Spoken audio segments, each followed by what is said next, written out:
A lot of people have their tried and tested delicious fruitcake recipe that's been passed down through generations. Maybe yours is scrawled on an old piece of paper somewhere. In today's video, we're going to solve the dilemma of how to cover your fruitcake in almond or marzipan icing and fondant icing. It's not just a matter of rolling it out and putting it on. There are a few tips that'll make it so much easier and give your cake a professional finish. Once we've got the cake covered, we'll go on and decorate it with a simple Christmas theme. Although you'll be able to use these techniques and skills to ice and decorate a fruitcake for any occasion. The first thing you need to do is prepare the cake. We need to level it if it's baked with a bit of a mound. This one is pretty flat, but it still needs a little trim. Measure around the cake and make marks all around. Then join up the marks with a long knife, working your way around the cake to get it nice and even. It's so important to remember that the blemishes in the cake, like raisin holes and unevenness, aren't going to magically disappear when you put the fondant on. The preparation of your cake will have a big effect on the end result. Now we've got rid of the slight mound, I'm going to flip it upside down so we have the bottom of the cake as our top side. Now we're going to take our almond icing or marzipan and fill in the little holes that the raisins and fruit create as it cooks. If you don't do this, you'll end up with little dents on the top of the icing, so it's well worth the effort. By the way, the recipe for this cake I'm using today is in the description below. It looks like my cake has chicken pox, but now we're ready for the almond or marzipan layer. We need to measure how much we need. A measuring tape comes in so handy when icing cakes with fondant. This little one lives in my kitchen. We need to know how high the cake is, the circumference, and the diameter so we can roll out our icing to the right size. Since this cake is getting almond and white icing, I don't want more icing than cake, so I'm going to roll it fairly thin. We also want to try and get it an even thickness throughout. Oops, looks like I've underestimated how much icing I would need for this, so I'll have to add some more. Unfortunately, this means I need to re-roll the whole strip so I don't end up with a weak join. You don't have to put almond icing on a fruitcake, but when you cut it and you have the 2 layers of icing, to me that's Christmas cake. I'm going to cut a long strip of icing to go around the side. I want it slightly longer than the circumference so that it'll overlap slightly at the join. Once I know it's long enough and high enough, I can straighten the one side with a long straight edge. Then I can measure the height in a few spots so I know where to cut the other side. This will ensure it's square and even. Keep the excess pieces wrapped in plastic wrap so they don't dry out and you can use them again. I'm sure you know that water is fondant's worst enemy. Even just a little drop seems to eat into the icing and ruin it. But funnily enough, we use water to stick the icing to the cake, and this is how it works. I've got some cooled boiled water here, and I'm just going to lightly brush a very small amount onto the icing. It doesn't have to be completely covered. Then using paper towel, carefully dab it dry, creating a sticky surface. Now we lift it, trying not to stretch the icing, and stick it around the side of the cake. Just go slowly and carefully here, working your way around. This little icing turntable is very handy here. Rub it gently all over to adhere it to the cake. This will hold it in place until we smooth it soon. Here's the join with our overlap, so just cut through both layers to create a clean join. Oops, unfortunately I cut it too far round and I've missed a bit. Lucky this is secrets from my kitchen and not perfection from my kitchen. Anyway, not to worry, I'll just fill in this little hole with a pinch of icing and flatten it off. Now we can roll the icing for the top. You could just roll one piece for the sides and the top, but since we've got 2 layers of icing, doing it this way will give it a much squarer edge.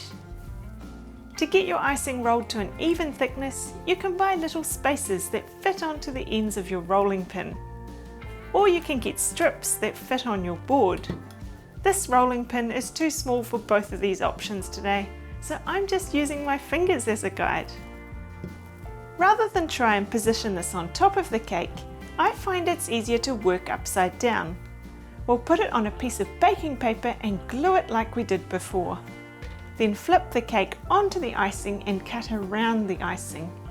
It is important to keep the knife vertical and as close to the edge as possible as we work our way around.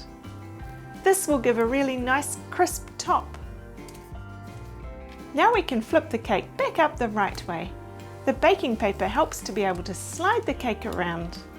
If you want to be extra safe and not risk denting the top with your hand, you could do all this on top of a chopping board and flip it all together. And here's our almond covered cake. You could give it a little bit of smoothing here with icing smoothers. A bit of smoothing will help fill in the cracks like this one and get rid of any bumps. Remember, whatever you can do to keep the bottom layers flat and perfect will help the top layer to look flat and perfect too. Smoothers are very good to have, especially if you're going to be covering lots of cakes in fondant. If you don't have any, you can just use your hands, but it won't end up completely smooth. It's best to leave this overnight to firm up a little bit. I have added the top layer straight away before and it does work, but the finished cake is much better in my opinion if you have got time to leave it. Today we can add our white fondant icing. I've got my cake on a board the same size as the cake and it's sitting on an upside down bowl to lift it off the surface of the bench a little. I find this makes it easier to work with. The method for putting on the top icing is a little different to the almond icing. Instead of doing the sides and top separately, we're going to do it all with one piece. We want to roll out one big piece and make sure it's the correct size to cover the whole cake. It's much easier if you roll it bigger than you need and trim it to size once it's on the cake. The side you roll is generally the better side, and this will become the visible top side. Now it's time to moisten the marzipan and get it sticky like we did before. Remember not to wet it too much. It only needs a very light brush all over. If you don't have marzipan or almond icing on the cake, it's best to flip over the white icing and moisten the underside to get it sticky. Carefully pick up the icing. Notice how I'm lifting and flicking it so I don't stretch it. Then drape it over the cake, trying to get it on in the centre. It's quite a stylish look draped over like this. But I'm going for a more traditional look today, so we need to get smoothing. Start on the top surface and then work your way down the sides, little by little going completely around the cake. You might notice a few cracks appear, but keep going, you can smooth these out a bit later. Fondant can be very temperamental. You'll need to lift and shape the icing so that it takes the shape of the cake. Once it's all covered, cut around the bottom edge. See how easy it is when the cake is slightly elevated? Then you can give it a really good smooth off using the smoothers and your hands. Once again, if you don't have any smoothers, just use your hands and gently work your way around the cake. You'll notice how it starts to feel really smooth and look almost shiny. If you get any air pockets in the icing, you can prick them with a pin and smooth the air out of the little bubble. I'm not too worried about these dents around the bottom. I could smooth them out, but I'm going to cover this with a ribbon anyway. Now is a good time to transfer the cake onto my footed plate stand and stick on the ribbon. A small strip of double-sided tape works well to join it. You could even make a fondant ribbon if you wanted it all edible. Another alternative is to use fondant balls or royal icing. They're both great for hiding any blemishes you may have ended up with. And there we have the basic principles of covering a cake with almond and fondant icing. But we're not going to leave it there. There are so many different ways to decorate it from here. I'd love to hear about some ways you like to decorate your Christmas cakes. Let me know in the comments below. I'm going to go for a simple Christmas tree shape created with red fondant stars and golden balls. I've got 3 different sized star cutters, so I'll cut out a few of each of these in red fondant and put them in a triangle Christmas tree shape. Using cutters or stencils is a quick and easy way to add another dimension to your fondant covered cakes. You're only limited by your imagination. Then starting at the top, I'll stick one of the bigger stars onto the cake. They should just stick, but if not, you might have to glue them onto the cake with some icing glue. I'll use one of the medium stars as the trunk down here at the bottom. Then I'll add more stars into the middle, trying to mix up the sizes and fill in the gaps.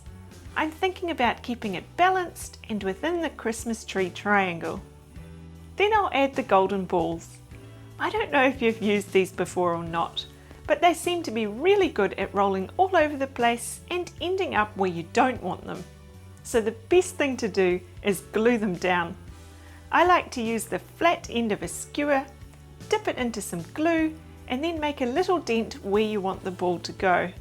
This not only stops it rolling everywhere, but it also glues it in place. Well, there it is, ready to cut into. So simple, yet so Christmassy. Have you used fondant before?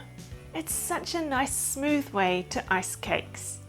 If fondant isn't your thing and you prefer to use a spreadable icing, check out this video on covering a semi-naked cake. I'm sure you could decorate this in a festive way and enjoy it for Christmas too. See you over there. Happy cake covering!